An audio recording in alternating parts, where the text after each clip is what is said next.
ਸਤਿ ਸ਼੍ਰੀ ਅਕਾਲ, ਮੈਂ Bhupinder Singh travel and visa ਦੇ ਇਸ ਚੈਨਲ ਤੇ ਤੁਹਾਡਾ ਸਵਾਗਤ ਕਰਦਾ ਹਾਂ। ਅੱਜ ਅਸੀਂ ਡਿਸਕਸ ਕਰਾਂਗੇ ਫਰਾਂਸ ਦੇ ਵੀਜ਼ਾ ਦੇ ਬਾਰੇ। ਸਾਡਾ ਅੱਜ ਦਾ ਟੌਪਿਕ ਹੈ ਫਰਾਂਸ ਦਾ ਵੀਜ਼ਾ। ਅਗਰ ਤੁਸੀਂ ਅਪਲਾਈ ਕਰਨਾ ਚਾਹੁੰਦੇ ਹੋ ਬਿਫੋਰ ਮੈਰਿਜ ਔਰ ਤੁਸੀਂ ਟਰੈਵਲ ਕਰਨਾ ਹੈ after marriage for A honeymoon, ਤੇ ਅਸੀਂ ਕਿਹੜੇ ਡਾਕੂਮੈਂਟ ਲਗਾਈਏ, ਕਿਹੜੇ ਡਾਕੂਮੈਂਟ ਨਾ ਲਗਾਈਏ ਜਿਹਦੇ ਨਾਲ ਸਾਡਾ ਵੀਜ਼ਾ ਈਜ਼ੀਲੀ ਲੱਗ ਜਾਏ। ਆਓ ਡਿਸਕਸ ਕਰਦੇ ਹਾਂ। ਅੱਜ ਦਾ ਸਾਡਾ ਟੌਪਿਕ ਹੈ France visa without any travel history. अगर तुहाडे कोल कोई ट्रैवल हिस्ट्री नहीं है और तुसी फ्रांस का वीज़ा अप्लाई करना चाहते हो और तुसी आफ्टर मैरिज ट्रैवल करना है, तुसी बिफोर मैरिज वीज़ा किस पेपरां ते पाओगे, किहड़े डॉकूमेंट्स तुहानूं लगाने चाहिए ने, किहड़े डॉकूमेंट नहीं लगाने चाहिए, असीं इहदे बारे सारा डिस्कस करांगे। आओ शुरू करते हैं। उस तो पहला अगर तुसी हले तक साडा चैनल सबसक्राइब नहीं किया तो प्लीज़ साडा चैनल सबसक्राइब कर दो तो बैल आइकन ते भी हिट कर दो, जिहदे नाल साडी अगे आउण वाली वीडियो की नोटिफिकेशन तुहानूं सब तो पहले मिल जाए। साडी आउण वाली वीडियो च असीं दस्सांगे तुहानूं कि USA का वीज़ा अप्लाई करन दे टाइम ते किहड़ी गल्लां दा ध्यान रखना चाहिए जिहदे नाल कि तुहाडा वीज़ा गो थ्रू हो जाए। फ्रांस का वीज़ा एक शैंगन वीज़ा हुंदा है जो कि होर 28 कंट्री विच भी वैलिड है। ਤੁਸੀਂ ਕਿਸੇ ਵੀ ਹੋਰ ਕੰਟਰੀ ਵਿੱਚ ਟਰੈਵਲ ਕਰ ਸਕਦੇ ਹੋ। ਅਗਰ ਤੁਹਾਡਾ ਪਲਾਨ 4 ਜਾਂ 5 ਕੰਟਰੀ ਵਿੱਚ ਜਾਣ ਦਾ ਵੀ ਹੋਵੇ ਤਾਂ ਤੁਸੀਂ ਫਰਾਂਸ ਦਾ ਵੀਜ਼ਾ ਲੈ ਕੇ ਤੁਸੀਂ ਬਾਕੀ ਕੰਟਰੀ ਦੇ ਵਿੱਚ ਵੀ ਟਰੈਵਲ ਕਰ ਸਕਦੇ ਹੋ। ਇਹਦੇ ਵਿੱਚ ਮੇਜਰ ਕੰਟਰੀਜ਼ ਸਾਰੀਆਂ ਆ ਜਾਂਦੀਆਂ ਨੇ, ਜਿਸ ਤਰ੍ਹਾਂ ਤੁਸੀਂ Switzerland, Germany, Finland, Austria, Netherland, Spain ਔਰ ਹੋਰ ਬਹੁਤ ਸਾਰੀ ਕੰਟਰੀਜ਼ ਨੇ। ਟੋਟਲ ਮਿਲਾ ਕੇ 28 ਕੰਟਰੀਜ਼ ਨੇ ਤੇ ਜਿਹਦੇ ਵਿੱਚ ਤੁਸੀਂ ਕਿਸੇ ਵੀ ਕੰਟਰੀ ਵਿੱਚ ਇਨ ਕਰ ਸਕਦੇ ਹੋ, ਦੂਸਰੀ ਕੰਟਰੀ 'ਚੋਂ ਆਊਟ ਕਰ ਸਕਦੇ ਹੋ। ਤੁਹਾਨੂੰ ਕਿਸੇ ਹੋਰ ਐਕਸਟਰਾ ਵੀਜ਼ੇ ਦੀ ਕੋਈ ਲੋੜ ਨਹੀਂ ਹੈਗੀ। ਇਸ ਲਈ ਤੁਸੀਂ ਇੱਕੋ ਵੀਜ਼ਾ ਅਪਲਾਈ ਕਰਕੇ ਸਾਰੀ ਕੰਟਰੀ ਦੇ ਵਿੱਚ ਟਰੈਵਲ ਕਰ ਸਕਦੇ ਹੋ।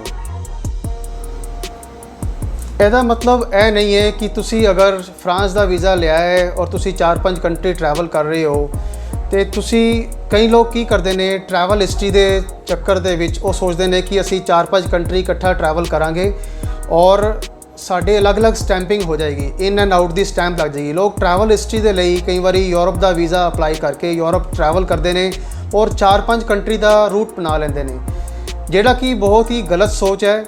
ਅਗਰ ਤੁਸੀਂ ਯੂਰਪ ਦੇ ਵਿੱਚ ਜਾ ਰਹੇ ਹੋ ਤੇ ਤੁਹਾਡੇ ਕੋਲ ਸਿਰਫ ਤੁਹਾਡੀ ਇੱਕ ਇਨ ਦੀ ਸਟੈਂਪ ਲੱਗੇਗੀ ਜਦੋਂ ਤੁਸੀਂ ਯੂਰਪ ਦੇ ਵਿੱਚ ਐਂਟਰੀ ਕਰ ਰਹੇ ਹੋ ਔਰ ਇੱਕ ਤੁਹਾਡੀ ਆਊਟ ਦੀ ਸਟੈਂਪ ਲੱਗੇਗੀ, ਐਗਜ਼ਿਟ ਦੀ ਸਟੈਂਪ ਲੱਗੇਗੀ ਜਦੋਂ ਤੁਸੀਂ ਕਿਸੇ ਵੀ ਕੰਟਰੀ ਤੋਂ ਐਗਜ਼ਿਟ ਕਰ ਰਹੇ ਹੋ। ਵਿੱਚੇ ਤੁਸੀਂ ਕਿਸੇ ਵੀ ਕੰਟਰੀ ਦੇ ਵਿੱਚ ਟਰੈਵਲ ਕਰੋਗੇ ਤੁਹਾਡਾ ਉਹ ਕੋਈ ਵੀ ਟਰੈਵਲ ਸਟੈਂਪਿੰਗ ਨਹੀਂ ਲੱਗੇਗੀ, ਬਾਕੀ ਟਰੈਵਲ ਕਾਊਂਟ ਜ਼ਰੂਰ ਹੋਏਗਾ। ਸਭ ਤੋਂ ਪਹਿਲਾ ਸਾਡਾ ਡਾਕੂਮੈਂਟ ਹੈ ਪਾਸਪੋਰਟ।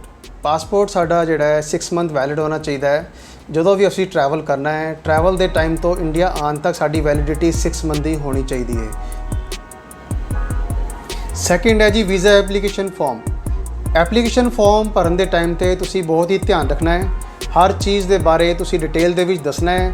ਉਹਦੇ 'ਚ ਕੋਈ ਬਹੁਤ ਭਰਨਾ ਮੁਸ਼ਕਿਲ ਨਹੀਂ ਹੁੰਦਾ, ਤੁਹਾਡੀ ਸਿਰਫ ਬੇਸਿਕ ਇਨਫੋਰਮੇਸ਼ਨ ਹੀ ਹੁੰਦੀ ਹੈ। ਤੁਸੀਂ ਆਪਣੇ ਪਾਸਪੋਰਟ ਦੀ ਡਿਟੇਲ ਫਿਲ ਕਰਨੀ ਹੈ ਔਰ ਤੁਹਾਡਾ ਆਪਣਾ ਕੰਮਕਾਰ ਦੀ ਡਿਟੇਲ ਫਿਲ ਕਰਨੀ ਹੈ, ਤੁਹਾਡਾ ਐਮਪਲੋਇਮੈਂਟ ਫਿਲ ਕਰਨਾ ਹੈ ਤੇ ਤੁਸੀਂ ਕਿੱਥੇ ਟਰੈਵਲ ਕਰਨਾ ਹੈ ਡਿਟੇਲ ਉਹਦੀ ਪਾਣੀ ਹੁੰਦੀ ਹੈ। ਇਹਨਾਂ ਸਭ ਚੀਜ਼ਾਂ ਦਾ ਤੁਸੀਂ ਇੱਕਦਮ ਧਿਆਨ ਦੇ ਨਾਲ ਭਰਨਾ ਹੈ।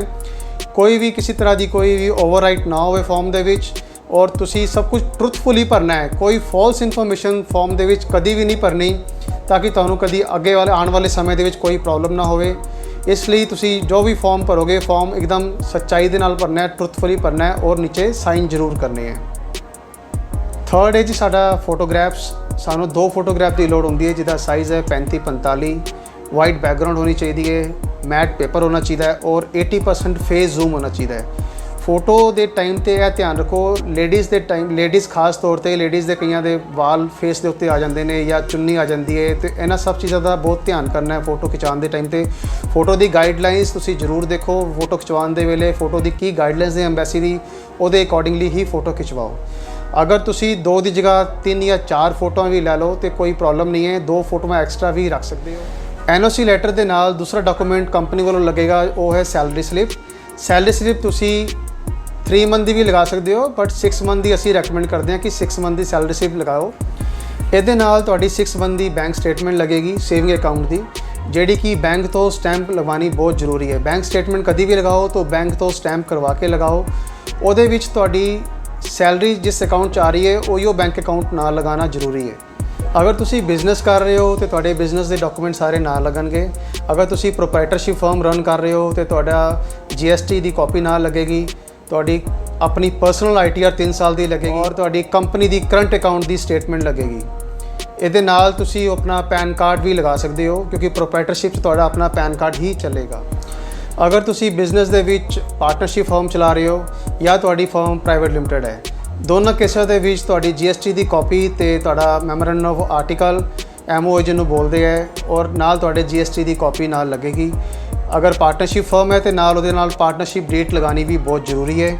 ਇਹਦੇ ਨਾਲ ਤੁਹਾਡੀ 6 ਮੰਥ ਦੀ ਕਰੰਟ ਅਕਾਊਂਟ ਦੀ ਬੈਂਕ ਸਟੇਟਮੈਂਟ ਵੀ ਨਾਲ ਲਗਾਉਣੀ ਪਏਗੀ ਔਰ ਤੁਹਾਡੀ ਸੇਵਿੰਗ ਦੀ ਤੇ ਆਲਰੇਡੀ ਲੱਗ ਹੀ ਰਹੀ ਹੈ। ਕਿਸੇ ਵੀ ਕੇਸ ਦੇ ਵਿੱਚ ਅਗਰ ਤੁਸੀਂ ਬਿਜ਼ਨਸ ਦੇ ਵਿੱਚ ਹੋ ਤੇ ਤੁਹਾਡੀ 2 ਸਟੇਟਮੈਂਟਾਂ ਔਰ 2 ITR ਹੀ ਲੱਗਦੀਆਂ ਨੇ। ਬਿਜ਼ਨਸ ਦੇ ਅੰਦਰ ਤੁਹਾਡਾ ਸੇਵਿੰਗ ਔਰ ਕਰੰਟ ਅਕਾਊਂਟ ਦੋਨੋਂ ਲੱਗਦਾ ਹੈ, ਠੀਕ ਹੈ ਨਾ। ਉਸ ਤਰ੍ਹਾਂ ਹੀ ਸਾਡੀ ITR ਵੀ ਅਗਰ ਅਸੀਂ ਪਾਰਟਨਰਸ਼ਿਪ ਫਰਮ ਰਨ ਕਰ ਰਹੇ ਹਾਂ ਜਾਂ ਪ੍ਰਾਈਵੇਟ ਲਿਮਟਿਡ ਕਰ ਰਹੇ ਹਾਂ, ਸਾਡੇ ਦੋਨੋਂ ਕੰਪਨੀ ਦੀ ਵੀ ਔਰ ਸਾਡੀ ਪਰਸਨਲ ITR ਵੀ ਨਾਲ ਜਾਂਦੀ ਹੈ। ਸਿਰਫ ਇੱਕ ਪ੍ਰੋਪਰਾਈਟਰਸ਼ਿਪ ਫਰਮ ਹੈ ਜਿਹਦੇ ਵਿੱਚ ਤੁਹਾਨੂੰ ਆਪਣੀ ਪਰਸਨਲ ITR ਹੀ ਤੁਹਾਡੀ ਕੰਮ ਕਰਦੀ ਹੈ, ਉਹਦੇ 'ਚ ਕੋਈ ਬਿਜ਼ਨਸ ਦੀ ITR ਅਲੱਗ ਨਹੀਂ। ਇਸ ਤੋਂ ਬਾਅਦ ਸਾਨੂੰ ਡਾਕੂਮੈਂਟ ਦੀ ਜਿਹੜੀ ਲੋੜ ਹੈ ਉਹ ਹੈ ਕਵਰ ਲੈਟਰ। ਕਵਰ ਲੈਟਰ ਦੇ ਵਿੱਚ ਡਿਸਕ੍ਰਾਈਬ ਕਰਨਾ ਜ਼ਰੂਰੀ ਹੁੰਦਾ ਹੈ ਕਿ ਤੁਸੀਂ ਕੀ ਕੰਮ ਕਰਦੇ ਹੋ, ਕਿੰਨੇ ਟਾਈਮ ਤੋਂ ਕੰਮ ਕਰਦੇ ਹੋ, ਤੁਹਾਡਾ ਬਿਜ਼ਨਸ ਕੀ ਹੈ ਔਰ ਤੁਸੀਂ ਕਿੰਨੇ ਟਾਈਮ ਵਾਸਤੇ ਜਾ ਰਹੇ ਹੋ, ਉਹ ਤੁਹਾਡਾ ਟੂਰ ਪਲਾਨ ਕੀ ਹੈ। ਕਵਰ ਲੈਟਰ 'ਚ ਕੋਈ ਜ਼ਿਆਦਾ ਮੁਸ਼ਕਿਲ ਕੰਮ ਨਹੀਂ ਹੈ ਲਿਖਣਾ, ਸਿਰਫ ਤੁਸੀਂ ਬੇਸਿਕ ਇਨਫੋਰਮੇਸ਼ਨ ਹੀ ਪਾਣੀ ਹੁੰਦੀ ਹੈ ਕਿ ਤੁਹਾਡਾ ਟੂਰ ਪਲਾਨ ਕਿਸ ਤਰ੍ਹਾਂ ਦਾ ਚੱਲੇਗਾ, ਤੁਸੀਂ ਕਿੰਨੇ ਟਾਈਮ ਤੋਂ ਬਿਜ਼ਨਸ ਕਰ ਰਹੇ ਹੋ ਔਰ ਅਸੀਂ ਕਦੋਂ ਤੋਂ ਕਦੋਂ ਪਲਾਨ ਕਰਨਾ ਹੈ ਔਰ ਕਿਹੜੀ ਕੰਟਰੀ ਵਿਜ਼ਿਟ ਕਰਨਾ ਹੈ, ਸਾਡੀ ਹੋਟਲ ਬੁਕਿੰਗ ਔਰ ਸਾਰੀ ਜਿੰਨੇ ਵੀ ਅਸੀਂ ਡਾਕੂਮੈਂਟ ਨਾਲ ਲਗਾ ਰਹੇ ਹਾਂ ਉਹ ਪੇਪਰ ਦੇ ਬਾਰੇ ਥੋੜ੍ਹਾ ਜਿਹਾ ਤੁਸੀਂ ਡਿਟੇਲ ਦੇ ਵਿੱਚ ਲੈਟਰ ਦੇ ਵਿੱਚ ਡਿਸਕ੍ਰਾਈਬ ਕਰਨਾ ਹੈ। ਅਗਰ ਤੁਹਾਨੂੰ ਲੈਟਰ ਬ੍ਰਾਂਚ ਕੋਈ ਪ੍ਰੋਬਲਮ ਹੈ ਤਾਂ ਤੁਸੀਂ ਸਾਨੂੰ ਵੀ ਦੱਸ ਸਕਦੇ ਹੋ ਜਾਂ ਤੁਸੀਂ ਆਪਣੇ ਟਰੈਵਲ ਏਜੰਟ ਦੇ ਨਾਲ ਕੰਸਲਟ ਕਰ ਸਕਦੇ ਹੋ। ਉਹ ਤੁਹਾਡੀ ਟਰੈਵਲ ਏਜੰਟ ਹੀ ਤੁਹਾਡਾ ਕਵਰਿੰਗ ਲੈਟਰ ਬਣਾਉਣ ਦੇ ਵਿੱਚ ਹੈਲਪ ਕਰ ਸਕਦੇ ਨੇ, ਨਹੀਂ ਤਾਂ ਤੁਸੀਂ ਸਾਨੂੰ ਵੀ ਅਪਰੋਚ ਕਰ ਸਕਦੇ ਹੋ। ਬਾਕੀ ਤੁਸੀਂ ਲੈਟਰ ਦੇ ਵਿੱਚ ਡਿਸਕ੍ਰਾਈਬ ਕਰ ਦੋਗੇ ਕਿ ਤੁਸੀਂ ਕਿੰਨੇ ਦਿਨ ਕਿੱਥੇ ਟਰੈਵਲ ਕਰਨਾ ਹੈ, ਡੇ 1 ਦਾ ਤੁਹਾਡਾ ਪਲਾਨ ਕੀ ਹੈ, ਡੇ 2 ਦਾ ਪਲਾਨ ਕੀ ਹੈ, ਡੇ 3 ਦਾ ਪਲਾਨ ਕੀ ਹੈ, ਉਹ ਸਾਰਾ ਲੈਟਰ ਦੇ ਵਿੱਚ ਡਿਸਕ੍ਰਾਈਬ ਕਰ ਸਕਦੇ ਹੋ। ਡੇ ਟੂ ਡੇ ਆਈਟਨਰੀ ਦੇ ਵਿੱਚ ਹੀ ਕਨਫਰਮ ਹੋ ਜਾਂਦਾ ਹੈ, ਐਮਬੈਸੀ ਨੂੰ ਕਲੀਅਰ ਹੋ ਜਾਂਦਾ ਹੈ ਕਿ ਤੁਸੀਂ ਕੀ ਪਲਾਨ ਦੇ ਨਾਲ ਜਾ ਰਹੇ ਹੋ ਔਰ ਤੁਹਾਡੀ ਪਲੈਨਿੰਗ ਵਾਪਸੀ ਆਉਣ ਦੀ ਕਦੋਂ ਦੀ ਹੈ। ਨੈਕਸਟ ਹੈ ਜੀ ਹੋਟਲ ਬੁਕਿੰਗ ਤੇ ਟਰੈਵਲ ਪਲਾਨ। ਇਹਦੇ ਵਿੱਚ ਅਸੀਂ ਆਪਣੀ ਹੋਟਲ ਬੁਕਿੰਗ ਜਿਹੜੀ ਹੈ ਅਸੀਂ ਦੱਸ ਸਕਦੇ ਹਾਂ ਅਸੀਂ ਕਿੰਨੇ ਦਿਨ ਕਿੱਥੇ ਜਾਣਾ ਹੈ। ਹੋਟਲ ਬੁਕਿੰਗ ਜੋ ਹੈ ਉਹ ਫਰਾਂਸ ਵੀਜ਼ਾ ਵਾਸਤੇ ਮੈਂਡੇਟਰੀ ਨਹੀਂ ਹੈ, ਤੁਸੀਂ ਪੇਡ ਹੋਟਲ ਬੁਕਿੰਗ ਨਾ ਲਗਾਓ, ਤੁਸੀਂ ਕੋਈ ਵੀ ਬੁਕਿੰਗ ਜੋ ਹੈ ਹੋਲਡ ਕਰਕੇ ਲਗਾ ਸਕਦੇ ਹੋ। ਅਗਰ ਤੁਸੀਂ ਸਿਰਫ ਫਰਾਂਸ ਜਾ ਰਹੇ ਹੋ ਤਾਂ ਤੁਸੀਂ ਫਰਾਂਸ ਦੀ ਬੁਕਿੰਗ ਲਗਾਓ। ਅਗਰ ਤੁਸੀਂ ਫਰਾਂਸ ਦੇ ਨਾਲ ਕਿਸੇ ਹੋਰ ਕੰਟਰੀ ਵਿੱਚ ਵੀ ਨੇਬਰ ਕੰਟਰੀ 'ਚ ਵੀ ਟਰੈਵਲ ਕਰਨਾ ਹੈ ਤੁਸੀਂ ਉਹਨਾਂ ਦੀ ਬੁਕਿੰਗ ਵੀ ਹੋਲਡ ਕਰਕੇ ਹੀ ਲਗਾ ਸਕਦੇ ਹੋ। ਹੋਟਲ ਪੇਡ ਨਾ ਕਰੋ ਜਦ ਤੱਕ ਕਿ ਸਾਡਾ ਵੀਜ਼ਾ ਦਾ ਅਪਰੂਵਲ ਨਾ ਆ ਜਾਵੇ। ਵੀਜ਼ਾ ਅਪਰੂਵਲ ਆਉਣ ਤੋਂ ਬਾਅਦ ਹੀ ਹੋਟਲ ਨੂੰ ਪੇਡ ਕਰੋ। ਉਹਦੇ ਨਾਲ ਤੁਸੀਂ ਆਪਣੀ ਟਰੈਵਲ ਦੀ ਆਈਟਨਰੀ ਲਗਾ ਸਕਦੇ ਹੋ ਕਿ ਤੁਸੀਂ ਕਿਸ ਦਿਨ ਤੋਂ ਜਾਣਾ ਹੈ, ਕਿਸ ਦਿਨ ਤੁਸੀਂ ਆਉਣਾ ਹੈ, ਕਿੰਨੇ ਦਿਨ ਤੁਸੀਂ ਫਰਾਂਸ ਸਟੇ ਕਰਨਾ ਹੈ, ਕਿੰਨੇ ਦਿਨ ਤੁਸੀਂ ਨੈਕਸਟ ਕੰਟਰੀ ਸਟੇ ਕਰਨਾ ਹੈ।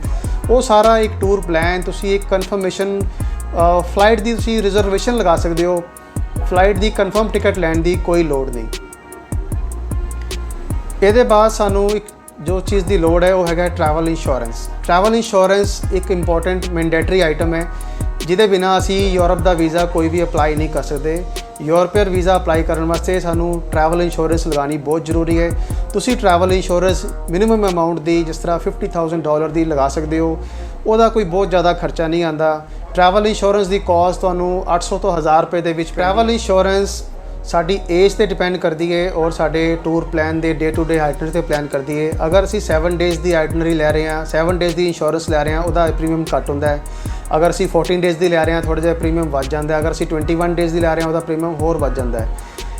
ਇਹ ਸਾਰਾ ਪਲਾਨ ਜਿਹੜਾ ਹੈ 0 ਤੋਂ ਲੈ ਕੇ ਜਾਂ 6 ਮੰਥ ਤੋਂ ਲੈ ਕੇ 40 ਈਅਰ ਦੀ ਏਜ ਤੱਕ ਦਾ ਇੱਕੋ ਪ੍ਰੀਮੀਅਮ ਹੁੰਦਾ ਹੈ। ਸਿਰਫ ਡੇ ਵਾਈਜ਼ ਦਾ ਉਹਦਾ ਚਾਰਟ ਦਾ ਫਰਕ ਆਉਂਦਾ ਹੈ। 7 ਡੇਜ਼ ਦਾ ਵੀ 40 ਈਅਰ ਦੀ ਏਜ ਤੱਕ ਸੇਮ ਪਲਾਨ ਹੋਏਗਾ, ਸੇਮ ਚਾਰਜ ਹੋਏਗਾ, ਸੇਮ ਪ੍ਰੀਮੀਅਮ ਹੋਏਗਾ।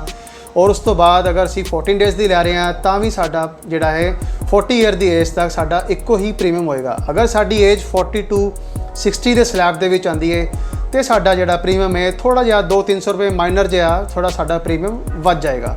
ਇਸ ਤੋਂ ਜ਼ਿਆਦਾ ਫਰਕ ਨਹੀਂ ਆਉਂਦਾ। ਤੁਸੀਂ ਇਹ ਟਰੈਵਲ ਇੰਸ਼ੋਰੈਂਸ ਆਨਲਾਈਨ ਵੀ ਲੈ ਸਕਦੇ ਹੋ। ਤੁਸੀਂ ਟਰੈਵਲ ਇੰਸ਼ੋਰੈਂਸ ਵੀਜ਼ਾ ਅਪਲਾਈ ਕਰਨ ਦੇ ਟਾਈਮ ਤੇ ਆਪਣੇ ਟਰੈਵਲ ਏਜੰਟ ਨੂੰ ਵੀ ਬੋਲ ਸਕਦੇ ਹੋ ਜਾਂ ਤੁਸੀਂ ਸਾਨੂੰ ਵੀ ਦੱਸ ਸਕਦੇ ਹੋ। ਅਸੀਂ ਵੀ ਟਰੈਵਲ ਇੰਸ਼ੋਰੈਂਸ ਵੀ ਬਣਾ ਕੇ ਤੁਹਾਡੀ ਹੈਲਪ ਕਰ ਸਕਦੇ ਹਾਂ। ਨੈਕਸਟ ਹੈ ਜੀ ਵੀਜ਼ਾ ਅਪਾਇੰਟਮੈਂਟ। ਵੀਜ਼ਾ ਅਪਾਇੰਟਮੈਂਟ ਤੁਸੀਂ ਵੀਜ਼ਾ ਐਪਲੀਕੇਸ਼ਨ ਫਾਰਮ ਭਰਨ ਦੇ ਟਾਈਮ ਤੇ ਤੁਸੀਂ ਲੈ ਸਕਦੇ ਹੋ। ਉਹਦੇ ਲਾਸਟ ਦੇ ਵਿੱਚ ਐਪਲੀਕੇਸ਼ਨ ਭਰਨ ਤੋਂ ਬਾਅਦ ਹੀ ਤੁਸੀਂ ਅਪਾਇੰਟਮੈਂਟ ਦਾ ਇੱਕ ਪੇਜ ਖੁੱਲ੍ਹਦਾ, ਤੁਸੀਂ ਉੱਥੇ ਵੀਜ਼ਾ ਅਪਾਇੰਟਮੈਂਟ ਲੈ ਸਕਦੇ ਹੋ। ਵੀਜ਼ਾ ਅਪਾਇੰਟਮੈਂਟ ਵਾਸਤੇ ਤੁਹਾਨੂੰ VFS ਦੀ ਵੈਬਸਾਈਟ ਤੇ ਜਾਣਾ ਪਏਗਾ। ਉੱਥੇ ਇੱਕ ਲੌਗਇਨ ਆਈਡੀ ਕ੍ਰੀਏਟ ਕਰਨਾ ਪੈਂਦਾ ਹੈ। ਲੌਗਇਨ ਆਈਡੀ ਦੇ ਵਿੱਚ ਤੁਸੀਂ ਆਪਣਾ ਲੌਗਇਨ ਕਰਕੇ ਵੀਜ਼ਾ ਅਪਾਇੰਟਮੈਂਟ ਲੈ ਸਕਦੇ ਹੋ।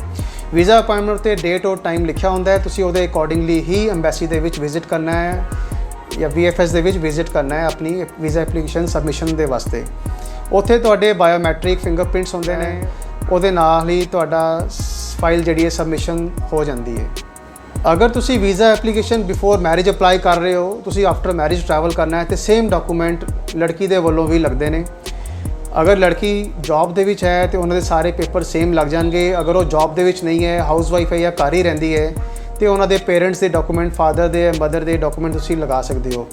ਨਾਲ ਤੁਹਾਨੂੰ ਇੱਕ ਮੈਰਿਜ ਦਾ ਕਾਰਡ ਜ਼ਰੂਰ ਲਗਾਉਣਾ ਪਏਗਾ। ਮੈਰਿਜ ਦਾ ਕਾਰਡ ਦੋਨਾਂ ਸਾਈਡ ਦਾ ਹੋਣਾ ਚਾਹੀਦਾ ਹੈ। ਲੜਕੇ ਦੇ ਵੱਲੋਂ ਵੀ ਜੋ ਕਾਰਡ ਬਣਿਆ ਉਹਦੀ ਕਾਪੀ ਨਾਲ ਲਗਾ ਸਕਦੇ ਹੋ ਔਰ ਜੋ ਲੜਕੀਆਂ ਵੱਲੋਂ ਕਾਰਡ ਬਣਿਆ ਉਹ ਤੁਸੀਂ ਕਾਪੀ ਨਾਲ ਲਗਾ ਸਕਦੇ ਹੋ। ਇਸ ਵੀਜ਼ਾ ਦੇ ਰਿਲੇਟਿਡ ਜਾਂ ਕਿਸੇ ਹੋਰ ਵੀਜ਼ਾ ਦੇ ਰਿਲੇਟਿਡ ਤੁਹਾਡੀ ਕੋਈ ਵੀ ਕੁਐਰੀ ਹੋਵੇ, ਤੁਹਾਡੀ ਕੋਈ ਵੀ ਕੁਐਸਚਨ ਹੋਵੇ, ਤੁਹਾਡਾ ਕੋਈ ਇਨਫੋਰਮੇਸ਼ਨ ਤੁਹਾਨੂੰ ਲੋੜ ਹੋਵੇ, ਤੁਸੀਂ ਸਾਨੂੰ ਬੇਝਿਜਕ ਸਾਨੂੰ ਈਮੇਲ ਕਰ ਸਕਦੇ ਹੋ, ਫੋਨ ਕਰ ਸਕਦੇ ਹੋ, WhatsApp ਵੀ ਕਰ ਸਕਦੇ ਹੋ। ਇਸ ਵੀਡੀਓ ਵਿੱਚ ਦਿੱਤੀ ਗਈ ਜਾਣਕਾਰੀ ਤੁਹਾਨੂੰ ਕਿਸ ਤਰ੍ਹਾਂ ਦੀ ਲੱਗੀ ਸਾਨੂੰ ਕਮੈਂਟ ਕਰਕੇ ਜ਼ਰੂਰ ਦੱਸੋ। ਇਸ ਵੀਡੀਓ ਨੂੰ ਐਂਡ ਤੱਕ ਦੇਖਣ ਲਈ ਤੁਹਾਡਾ ਬਹੁਤ ਬਹੁਤ ਧੰਨਵਾਦ। ਸਤਿ ਸ਼੍ਰੀ ਅਕਾਲ ਜੀ।